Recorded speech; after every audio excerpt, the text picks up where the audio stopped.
November 23 నుంచి మీ అదృష్టం తలుపు తడుతుంది. గ్రహాల మార్పు, బుధుడు తులారాశిలోకి ప్రవేశం, శుక్రుడితో కలయిక. ఈ శక్తివంతమైన సమయాల్లో ఏర్పడుతోంది లక్ష్మీనారాయణ రాజయోగం. ఈ లక్ష్మీనారాయణ రాజయోగం వల్ల ప్రయోజనాలు పొందుతున్న రాసుల వివరాలను తెలుసుకుందాం. మీకు శివుడంటే ఇష్టమైతే ఓం నమఃశివాయ అని కామెంట్ చేయండి. కుంభరాశి.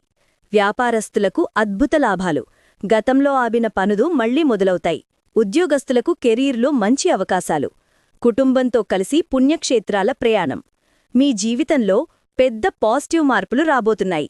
మేషరాశి. పనులు సులువుగా పూర్తవుతాయి. వ్యాపారస్తులు పెట్టుబడులు పెడితే డబల్ లాభాలు. గత సమస్యలు క్లియర్ అవుతాయి. కొత్త ఒప్పందాలు, కొత్త అవకాశాలు, ఆర్థిక స్థిరత్వం మెరుగుగా ఉంటుంది. దాంపత్య జీవితం కూడా మరింత సంతోషంగా జరుగుతుంది. తులారాశి. మీ రాశిలోనే ఈ రాజయోగం వెలసే సమయం.